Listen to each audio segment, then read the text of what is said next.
কালামে হাকিম ইরশাদ করেন আলা ইন্না আউলিয়া আল্লাহ লা খাউফুন আলাইহিম ওয়া লা হুম ইয়াহজানুন।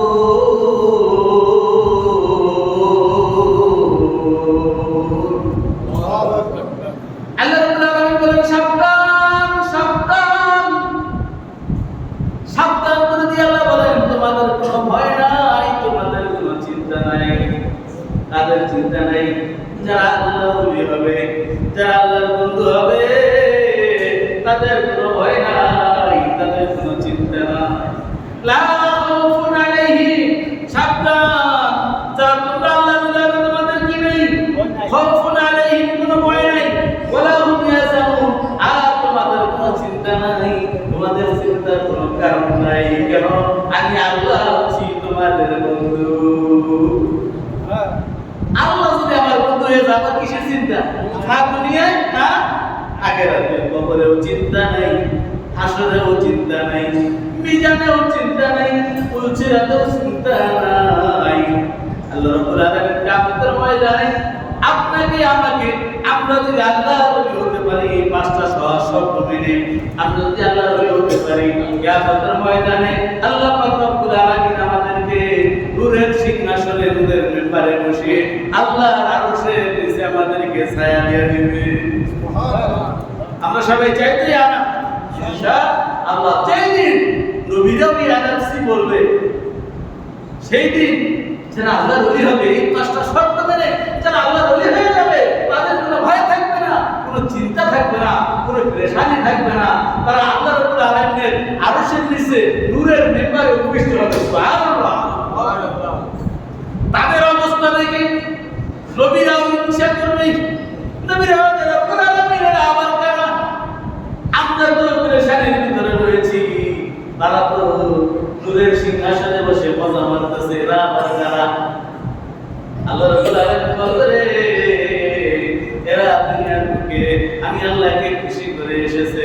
যদিও তারা নবী না, যদিও তারা শহীদ না, যদিও তারা রাসূল না, কিন্তু তারা আল্লাহর ওলি হইয়া এই দুনিয়ার থেকে বিদায় হইয়া আমার কাছে আসছে, যার কারণে তাদের এত ইজ্জত, মর্যাদা, এত সম্মান। এই সম্মান সবাই চাই তো আমরা? ইনশাআল্লাহ। এই সম্মান আমরা যারা চাই তাদের জন্য পাঁচটা সহজ শর্ত। পাঁচটা কয়টা? পাঁচটা সহজ শর্ত। শর্ত কয়টা? এটা মুখস্থ করে নেবেন সবাই। আজকের আলোচনা আমরা সবাই কি মুখস্থ করে নেব? একদিন দিয়ে শুনে একদিন দিয়ে বের হয়ে যায় না। আলোচনা আমরা কি বাণীতে নিয়ে যাবো ইনশাআল্লাহ। তাহলে আল্লাহ যদি হয়, আমরা যদি আল্লাহ ওলি হতে চাই, আমাদের পাঁচটা কাজ করতে হবে। কয়টা কাজ? পাঁচটা। এক নম্বরে হচ্ছে গুনার কাজ ছেড়ে দিতে হবে। এক নম্বর কি? গুনার কাজ করব না। আমি যদি গুনার কাজ ছেড়ে দিতে পারি, আল্লাহ পাক রব্বুল আলামিন বলে যে ব্যক্তি গুনাহ করবে না, ওই ব্যক্তিকে কোনোদিন জাহান্নামের আগুন স্পর্শ করবে না। সুবহানাল্লাহ। গুনাহ ছেড়ে দেন, জাহান্নামের আগুন আপনাকে স্পর্শ করবে না। সুবহানাল্লাহ। আমরা তো সবাই জাহান্নাম থেকে বাঁচতে চাই, ঠিক না বলেন? সবাই জাহান্নাম থেকে বাঁচতে চাই, কিন্তু গুনাহ ছাড়তে পারি না। আমার বন্ধু প্রতিজ্ঞা নেন, আমরা গুনাহ করব না।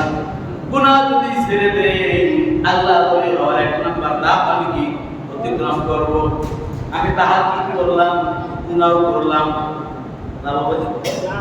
পাঁচ ওয়াক্ত নামাজ জামাতের সাথে আদায় করলাম, আবার গুনাহ করলাম, কাজ হবে না।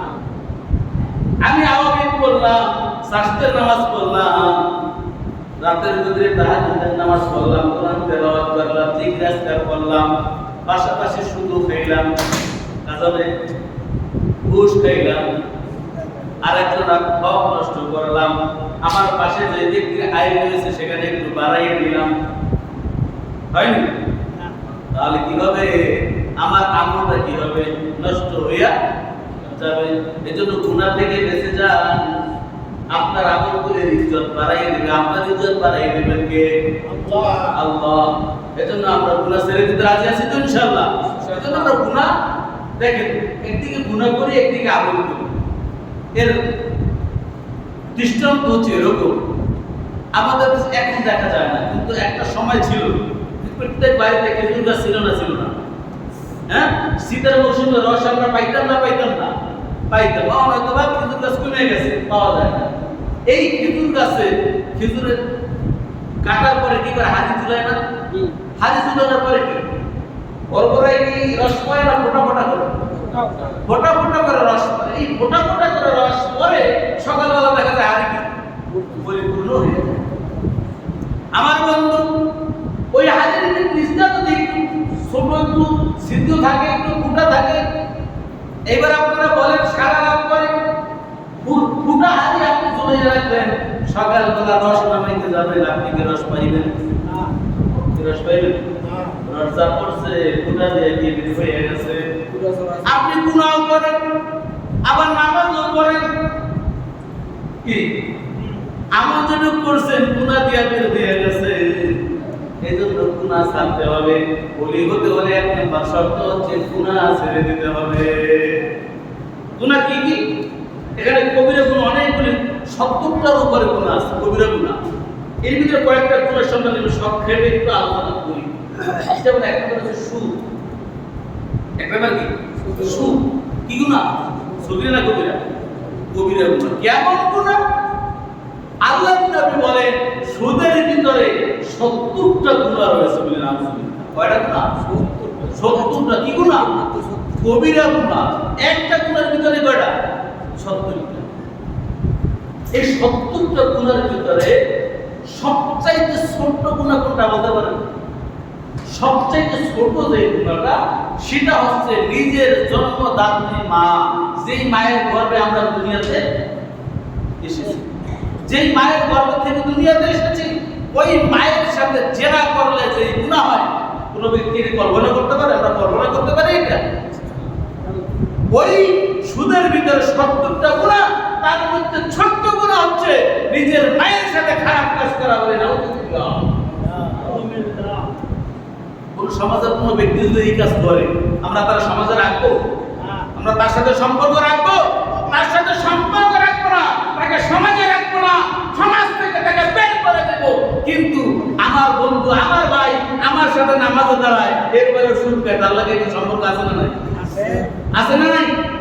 তাহলে অথচ ছোট্ট গুনাহ, সুদের সবচাইতে ছোট গুনাহ হয়েছে মায়ের সাথে জেনা করা, অথচ সেই সুদ খাচ্ছে, মসজিদে আবার নামাজও পড়ছে। হাতে আবার লম্বা তসবিহ আছে, তসবিহ টেপে সুবহানাল্লাহ সুবহানাল্লাহ করতেছে। কাজ হবে? গুনাহ ছাড়ো, আমলে কাজ হবে। গুনাহ ছাড়বা না, আমল তোমার কাছে আসবে না। আর এই সুদের মধ্যে সবথেকে গুনাহ, ছোট গুনাহ হচ্ছে মায়ের সাথে জেনা করা। আর বড় গুনাহ কি? আল্লাহ এবং তার রাসূলের সাথে যুদ্ধ ঘোষণা করা। বলেন নাউযুবিল্লাহ। আল্লাহ এবং তার রাসূলের সাথে যুদ্ধ করার সাহস আমাদের কারো আছে? কার আছে? একটু হাত তোলেন তো। কার সাহস আছে? এই পৃথিবীর বুকে আদম আলাইহিস সালাম থেকে কিয়ামত পর্যন্ত এমন কোন ব্যক্তি নাই যে আল্লাহর সাথে যুদ্ধ করবে, এই সাহস তার আছে। কিন্তু একজন আর ছিল, এই সাহস কি? একজন আর ছিল, সে কে? মিস্টার নমরুদ। মিস্টার নমরুদ সে আল্লাহর সাথে যুদ্ধ ঘোষণা করছে। ইব্রাহিম, তুমি কি করো? তোমার রবকে বলো তার সৈন্যবাহিনী নিয়ে আসবে, আমার সৈন্যবাহিনী নিয়ে মোকাবেলা করবে। যদি সে জয়ী হয় তাহলে আমি তাকে আর রব মানব, আর যদি সে জয়ী না হয় তাহলে আনা রব্বুকুমুল আলা, তাহলে আমি সবচেয়ে বড় রব, তুমি ওটা কি মেনে নিবা? ইব্রাহিমের সাথে বিদ্রোহ করছে না করে নেই, বিপদে পড়ে গেছে। বলে রব্বুল আলামিন, নমরুদ এই কথা বলে।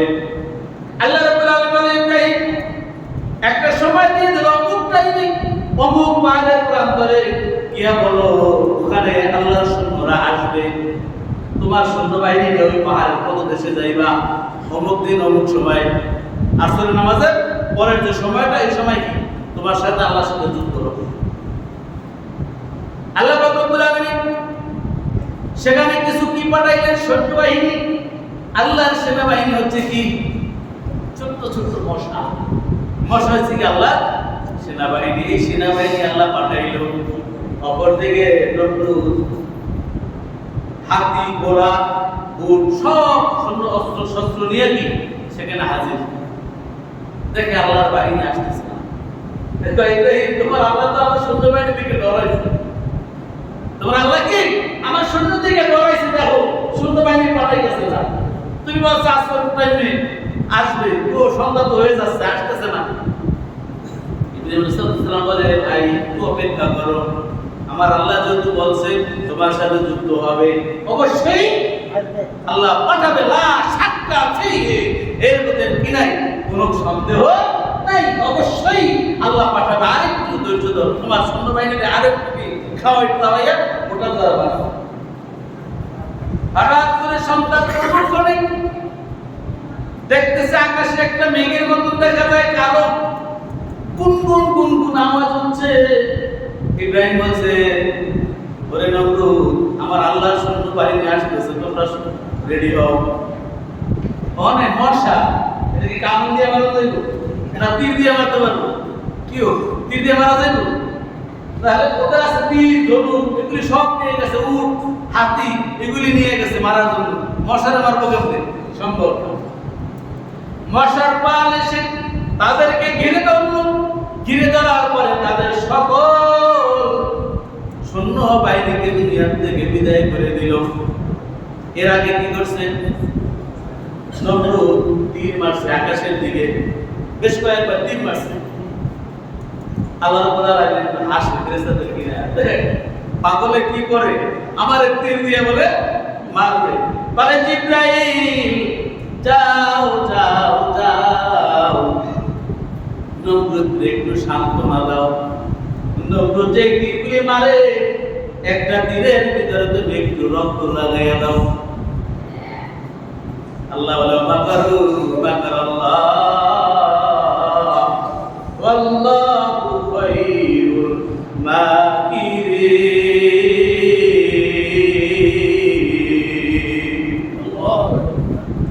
আল্লাহ বলে, ও দুনিয়ার মানুষ, তোমরা আমি আল্লাহর সাথে কৌশল করো, জেনে রেখো মানুষ, আমি আল্লাহ সকল কৌশলের উপরে প্রকৌশলী।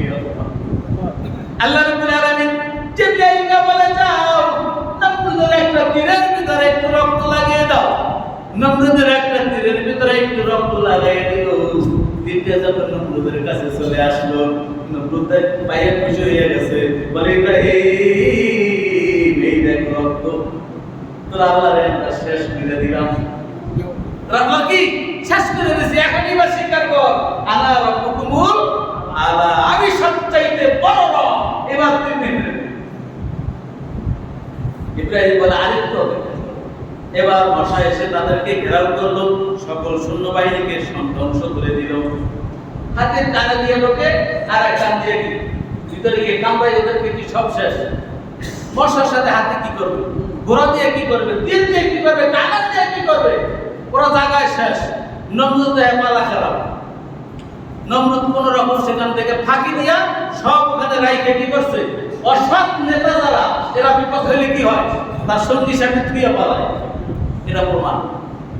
সৎ নেতা যারা, তারা কি করে, পুলিশের সামনে কি করে, বুক পেতে দেয়, তার সৈন্যবাহিনী তার কর্মী বাহিনীকে বাঁচিয়ে রাখে। আর অসৎ নেতৃত্ব, অসৎ নেতা যারা, এরা কি করে, তার কর্মী বাহিনীকে বিপদে ফেলায়, পিছন দিয়া পালায়। এর প্রমাণ আপনারা আগে বিভিন্ন সময় পাইছেন না? শাহজাহানের সময় পান নাই? গরু গোবিন্দ কি পিছন দিয়া পালায় নাই?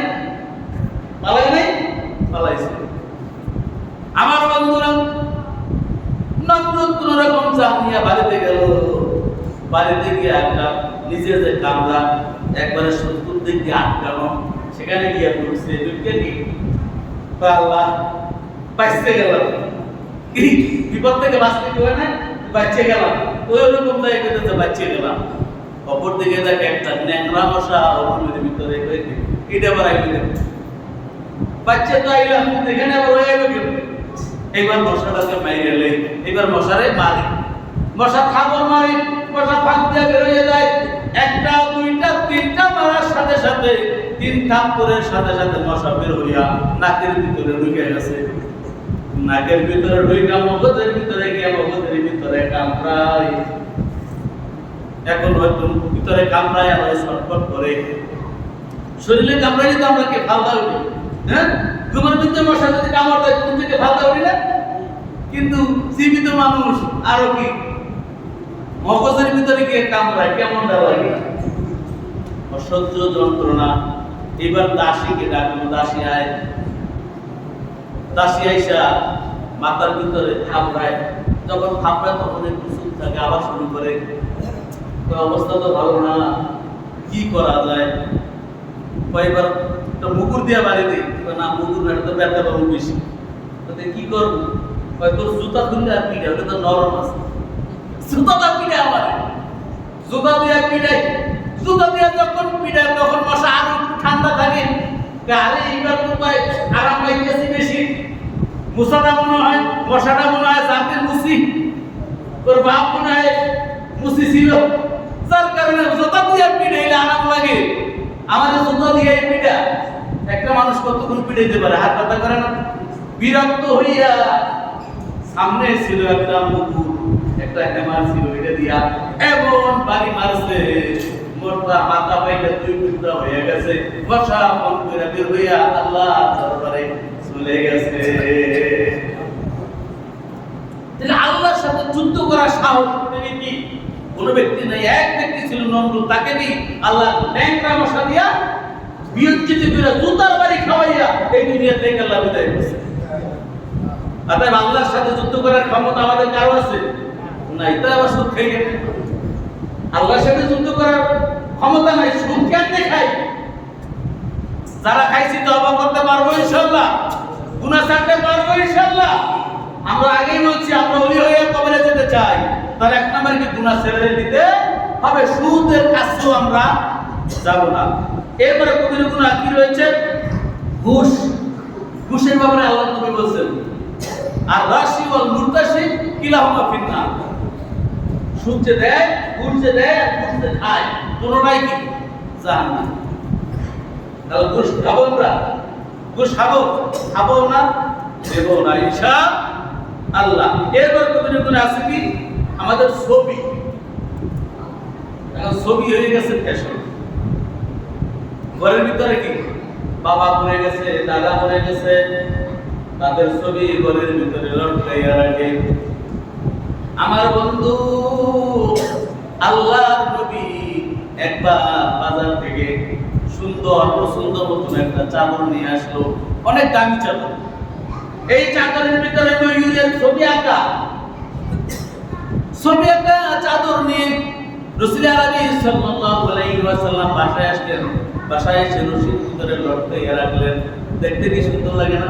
সুন্দর জিনিস কি আমরা একটু লটকাইয়া রাখতে পছন্দ করি, কেউ দেখবো এই এত দামি জিনিস কত টাকা দিয়ে কিনছো, এটা কি ভালো লাগে না? লাগে না? প্রশংসা ভালো লাগে না? সবাই পাইতে চায়। আল্লাহর নবী লটকাইয়া রাখছেন, বিবিরা দেখে আর বলে সুন্দর চাদরই তো আনলেন। বিবিরাও খুশি, আল্লাহর নবীও খুশি। আমার আল্লাহ রাব্বুল আলামিন জিবরাইলকে পাঠাই দিলেন, জিবরাইল যাও যাও যাও আমার নবীকে খবর জানাও, আমার নবীকে গিয়া বলো যেই ঘরের ভিতরে কোন প্রাণীর ছবি থাকবে আর কুকুর থাকবে, ওই ঘরে আল্লাহ রহমতের ফেরেশতা ঢুকবে না, আর কিয়ামতের ময়দানে ওই ব্যক্তি লাঞ্ছিত এবং অপমানিত হবে। ছবি রাখা যাবে ঘরে বাইরে? হ্যাঁ, রাখা যাবে না। বাচ্চারা খেলে পুতুল দিয়ে, ঠিক আছে খেলতে দেন, ওটা তো আলাদা জায়গায় রাখেন অথবা ডাইকে রাখেন, কিন্তু কি করে ওইটা সুকেসের ভিতরে সাজাইয়া রাখে। এই ছবি কি করে? পুতুল আইনে কি করে? সুকেসের ভিতরে সুন্দর করে সাজাইয়া রাখে। এটা কার কাজ? ভালো মানের কাজ না শয়তানের কাজ? এই শয়তানের কাজ আমরা আর করবো ভাই? আর করবো? আর করবো না ইনশাআল্লাহ। আমার ঘরে যে পুতুলগুলি রয়েছে আমরা কি করবো? আজকে থেকেই সরাই ফেলবো, অথবা বাচ্চারা খেলে ঠিক আছে ওদেরকে খেলতে দেন, ওরা খেলার পর ওদের নির্দিষ্ট একটা জায়গায় রাখবো, ওইখানেই থাকবো, ওরা খোলা থাকবে না। যে কোনো জিনিস দিয়ে ঢাকা রাখবে, দেখে রাখে ওদেরকে খেলতে দেন, সমস্যা নাই। কিন্তু ওটা ওপেন রাখা যাবে না, সুবিধার সাথে রাখা যাবে না ইনশাআল্লাহ। তো এই জন্য এই ছবি থেকে আমাদের কি করতে হবে? পরেশ থাকতে হবে। অনেক জায়গা আমরা দেখি বললে আপনারা আবার রাগ করে নেবেন না।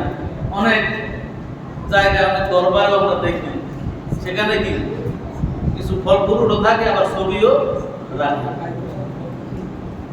আবার আমরা ইবাদত করার জন্য এখানে যাই, এখানে আল্লাহ নবীর কি বলছে জিবরিল এসে, আল্লাহ নবী বলছে ইয়া রাসূলুল্লাহ ইয়া হাবিবাল্লাহ, আমি আপনার ঘরে ঢুকতে পারবো না, আমি বাইরে আছি। আল্লাহ রাসূল বলতেছে জিবরাইল তুমি আসলে তো কি করো, প্রত্যেকদিন আমার ঘরে আসো, ওহিনী আজকে বাইরে যা, ভিতরে আসো। তাই ইয়া রাসূলুল্লাহ আমার তো আসা সম্ভব না। কেন না? আপনি যে সুন্দর চাদরিটা টাঙ্গাইছেন ওখানে কি রয়েছে, কোরআনের ছবি, ওইটা না সরানো পর্যন্ত আমি আপনার ঘরে প্রবেশ করতে পারি না। কি করতে হবে, ওটা আপনি ছিঁড়েন। কেমনি ছিড়ব? ছিঁড়বেন এমন ভাবে ছিঁড়বেন, এক সাইডে কল্লা আর এক সাইডে বডি, বডি আর কল্লাকে আলাদা করে দেন, এরপরে আপনি টুকরো টুকরো করে ছিঁড়েন। এরপরে ওটা গায়ে দেওয়া যাবে? গায়ে দেওয়া যাবে? কিনছে কি আগের দিন? এই ঘটনা যেদিনকে জিবরাইল আসবে আগের দিন কি কিনছে? নতুন জিনিস, পছন্দের জিনিস, কিন্তু কি ইসলামের বিধান তাকে মানতে হবে, টুকরো টুকরো করে সেটা কি ফেলে দিতে হয়েছে।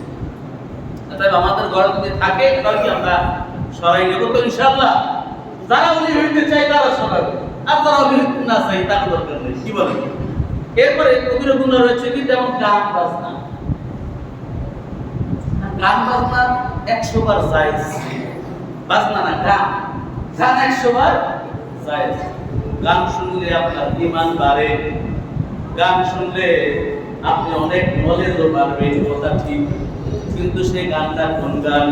সেই গানটা হতে হবে আমার আল্লাহর প্রশংসার গান, আমার নবীর প্রশংসার গান।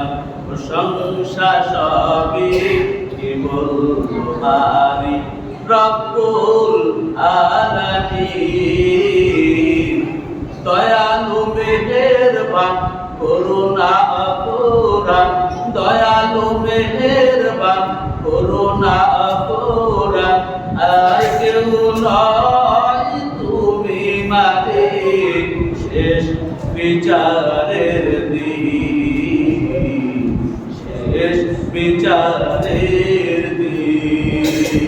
জায়েজ আছে না নাই? জায়েজ আছে না নাই? শুধু আপনারাই দিলেন জায়েজ আছে, কিন্তু এই গানটা যদি হয় এটা গাইলাম না, তাইরে না রে বন্ধুরে, কম্বা খাইলে বন্ধুরে, না এরকম গান যদি জায়েজ আছে না নাই? জায়েজ আছে না নাই? এরপরে এর সাথে আবার কি মিউজিক, এবারে কি মিউজিক, মিউজিক কি জায়েজ না জায়েজ? এখন কোন গান শুনবো আমরা? কোন গান শোনা যায় যেটা শুনলে ঈমান তাজা হয়, আমার রবের প্রশংসা জানা যায়, রাসূলের প্রশংসা জানা যায়, সেটা অবশ্যই জায়েজ, সেটা আপনি শুনেন। কিন্তু যেই গান শুনলে সমাজের ফিতনা বাড়ে, যেই গান শুনলে ব্যভিচার বাড়ে, এক নারীর প্রতি আরেক পুরুষের ভালোবাসা তৈরি হয়, এরকম গান জায়েজ না না জায়েজ? জায়েজ না না জায়েজ? আপনারাই কিন্তু বন্ধুয়া দিলেন, আমার দোষ আছে? দোষ আমার আছে? আপনারা বন্ধুয়া দিয়েছেন ভাই, সম্মানিত ভাই। এই জন্য গান বাজনা, অশালীন গান বাজনা জায়েজ নাই, অথচ আমরা অনেকেই কি এটাকে ইবাদত মনে করে করি। বুঝতে হবে শয়তান আমার ভিতরে ওয়াসওয়াসা ঢুকিয়ে দিয়েছে, খারাপ কাজটাকে ভালো বানিয়ে দিচ্ছে, অতএব এখানে আমার কি যাওয়া যাবে না, এই কাজ করা যাবে না ইনশাআল্লাহ।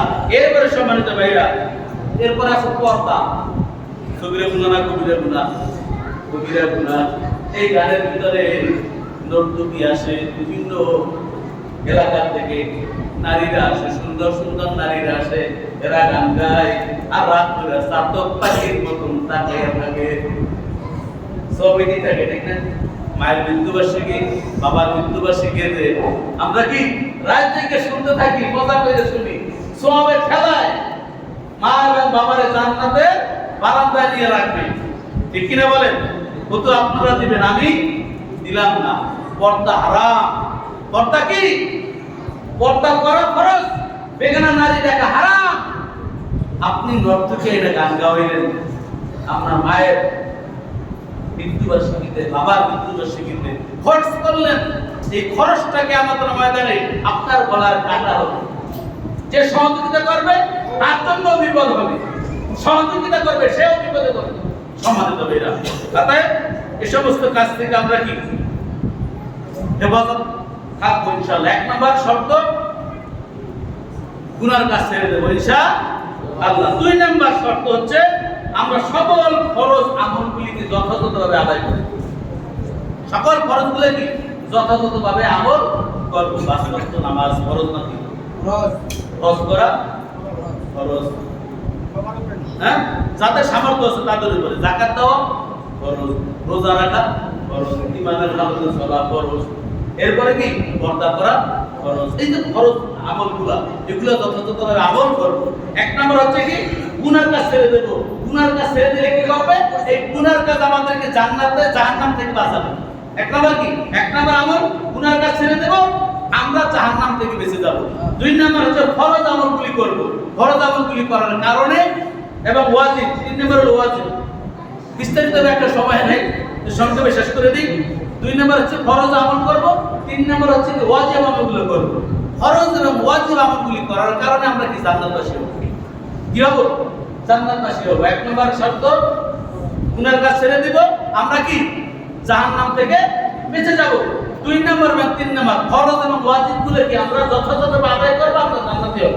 সবাই জান্নাত হতে চাই তো? চাই। 3 নম্বর 4 নম্বর হচ্ছে আমরা সকল সুন্নতগুলি যথাযথভাবে আদায় করি। দৈনিক 5 ওয়াক্ত নামাজ পড়ি আমরা। এই 5 ওয়াক্ত নামাজের আগে এবং পরে 12 রাকাত সুন্নতুল মুআক্কাদা আছে। কয় রাকাত? 12 রাকাত।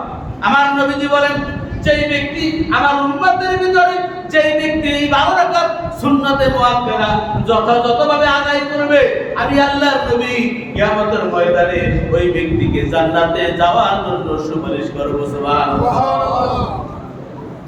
আমি কি করব? আমি নবীজি ওই ব্যক্তিকে জান্নাতে যাওয়ার জন্য সুপারিশ করব। নবীজি সুপারিশ করলে কি টেনশন আছে? তাহলে বুঝা গেল সুন্নাত আদায় করলে কি হবে? নবীজির সুপারিশ পাওয়া যায়। 3 নম্বর আমলটা করলে কি? 4 নম্বর আমল সুন্নাতের আমল করলে নবীজির শাফায়াত পাওয়া যায়। আমরা সবাই চাই তো শাফায়াত, তাহলে আমরা কি সুন্নাত নামাজগুলিও আদায় করব। 5 নম্বর হচ্ছে নফল ইবাদত বেশি বেশি করা। নফল ইবাদত বেশি বেশি করা। এখন দেখেন 1 নম্বর আমলটা হচ্ছে কি গুনাহ ছেড়ে দিলে কি জাহান্নাম থেকে আমি বেঁচে যাব। 2 নম্বর এবং 3 নম্বর ফরজ এবং ওয়াজিব আমলগুলি করলে আমি কি হব? জান্নাতি হব। 4 নম্বর হচ্ছে আমি সুন্নতের আমল করব। সুন্নতের আমল করার কারণে আমি নবীজির শাফায়াত পাব। এখন এখানে তো লেনদেন চলতে আছে, ঠিক না? আল্লাহ যে আমাদেরকে সৃষ্টি করছে, এই আল্লাহর মহব্বত পাইতে হইলে, যে ব্যক্তি আল্লাহর মহব্বত পাইবে সেই তো আল্লাহর হইল। তাহলে আল্লাহর মহব্বত পাইতে হইলে কি এই কোরআন যে সাইটটা আছে, এই কোরআনের বাইরে কিছু আমল করতে হবে। সেটা হচ্ছে কি বেশি বেশি নফল ইবাদত। এই নফল ইবাদত করার কারণে আপনি বন্ধুর কাছে গেছেন, বন্ধুর কাছে আপনি হাদিয়া নিয়ে গেছেন, বন্ধু আপনার দিয়েছে। বন্ধুর জন্য কিছু করছেন, বন্ধু আপনার জন্য করছে। এটা 50-50। কিন্তু আপনি যদি স্পেশাল কিছু বন্ধুদের জন্য করেন, তখন যে আপনি বন্ধুর মন পাবেন, ঠিক কি না? তাহলে এই 4টা হলো কি আল্লাহর সাথে করা বাধ্যতামূলক, কিন্তু নফলটা আল্লাহর সাথে করা না, এটা হলো অতিরিক্ত। এই অতিরিক্তটা আপনি যত বেশি করবেন তত বেশি আপনি আল্লাহর কি ওলি হবেন। তাহলে 5টা কাজ করে আমরা আল্লাহর ওলি হতে চাই তো? যারা চাই আমরা এই 5টা কাজ করব ইনশাআল্লাহ। অনেক কথা ছিল, আল্লাহ পাক রব্বুল আলামিন আমাদেরকে যতটুকু আমরা শুনেছি এবং আমি বলেছি, আল্লাহ রাব্বুল আলামিন আমাকে এবং আপনাদের সবাইকে আমল করার তৌফিক দান করুন। ওয়া তাওফীকি ইল্লা বিল্লাহ। আসসালামু আলাইকুম ওয়া রাহমাতুল্লাহি ওয়া বারাকাতুহু। ভাই যারা সুন্নাত করেন, যারা কামলা